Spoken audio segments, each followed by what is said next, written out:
Hi friends, ഞാൻ doctor Rajendran. ഞാനിന്നിവിടെ ഉണ്ടാക്കി കാണിക്കാൻ പോകുന്നത് ഒരു സ്റ്റാർട്ടറാണ്. ഇത് സ്റ്റാർട്ടറായിട്ട് ഉപയോഗിക്കുക, അതുകൂടാതെ ഒരു 4 മണി പലഹാരമായിട്ടുമൊക്കെ ഉപയോഗിക്കാവുന്ന ഒരു സംഭവമാണ്. അപ്പോൾ ഇതിന് വേണ്ട ഇൻഗ്രീഡിയൻസാണ്. ആദ്യമായിട്ട് ഈ ബജ്ജിമുളക് ഇങ്ങനെ പൊളന്നിട്ട് അതിൻ്റെ അകത്തുനിന്ന് ഈ കുരുവൊക്കെ എടുത്ത് മാറ്റണം, അല്ലെങ്കിൽ അത് ചിലതിന് ഭയങ്കര എരിവായിരിക്കും. അതുപോലെ തേങ്ങാപ്പീര, 1 കപ്പ് തേങ്ങാപ്പീര, ഒരു 3/4 കപ്പ് കടലമാവ്, 3/4 കപ്പ് ഈ കപ്പലണ്ടി തരിയായിട്ട് പൊടിച്ചത്, കപ്പലണ്ടി വറുത്ത് പൊടിച്ചതാണ്. പിന്നെ ഉപ്പ്,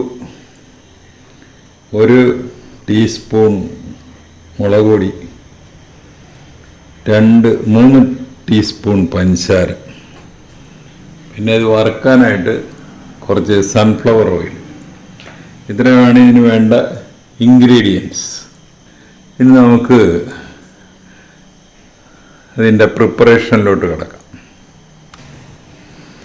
അപ്പോൾ ആദ്യമായിട്ട് കടലമാവ്, 3/4 കപ്പ് കടലമാവ്,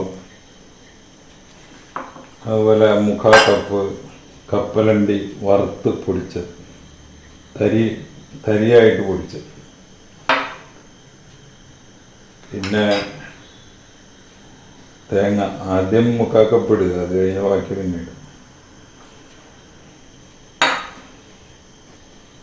3 ടീസ്പൂൺ പഞ്ചസാര,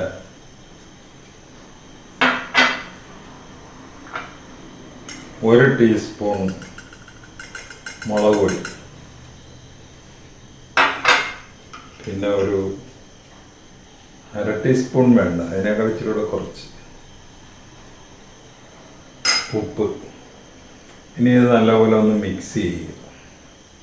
ഇവിടെ നമ്മൾ വെള്ളം ഒട്ടും ചേർക്കുന്നില്ല, ഈ തേങ്ങയുടെ നനവ് കൊണ്ടാണ് ഇത് കുഴക്കുന്നത്. അപ്പോൾ നമ്മൾ ഇതുപോലെ കുഴച്ചെടുത്തിട്ടുണ്ട്.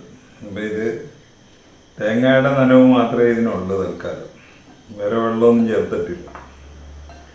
ഇനി നമ്മൾ ഈ മുളക് എടുത്തിട്ട് അതിൻ്റെ ഈ കീറിയ ഭാഗത്ത് ഇത് ഫില്ല് ചെയ്യണം.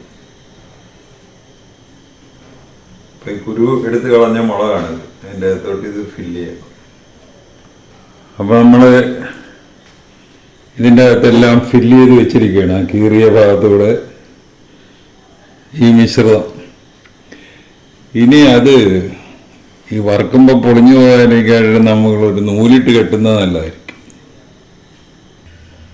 എല്ലാത്തിനും ഒരേ കെട്ടിട്ടിട്ടുണ്ട്, അപ്പോൾ തുറന്നു പോകാതിരിക്കും എണ്ണയിലിട്ട് മൊരിയുമ്പോഴേ.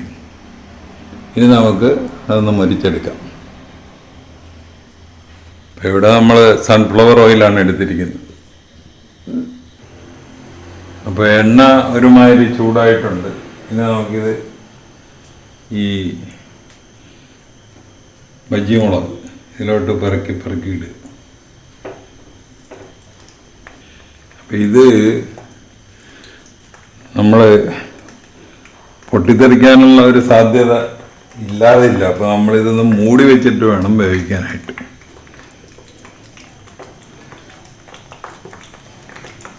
അപ്പോൾ ആദ്യം ഹൈ ഫ്ലെയിമിൽ ഇട്ട് കഴിഞ്ഞിട്ട് ഞാൻ സിമ്മിലോട്ടാക്കുക, മൂടി വെക്കുക, സിമ്മിലാക്കുക.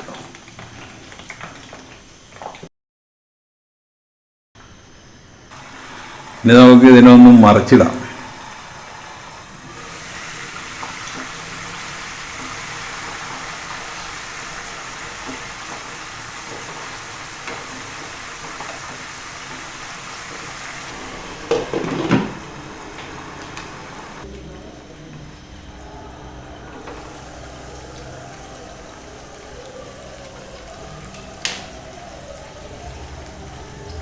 നമ്മുടെ സ്റ്റാർട്ടർ ഏകദേശം റെഡി ആയിട്ടുണ്ട്. ഇനി നമുക്കിത് കോരാം. നമ്മുടെ സ്റ്റാർട്ടർ റെഡിയായി. ഇനി ഈ റെസിപ്പി അനുസരിച്ച് നിങ്ങളിതൊന്ന് ഉണ്ടാക്കി നോക്കുക. ഉണ്ടാക്കിയിട്ട് ഇഷ്ടപ്പെട്ടുവെങ്കിൽ ഞങ്ങളുടെ ചാനൽ സബ്സ്ക്രൈബ് ചെയ്യുക. വേറൊരു വീഡിയോ ആയിട്ട് നമുക്ക് വീണ്ടും കാണാം. Thank you.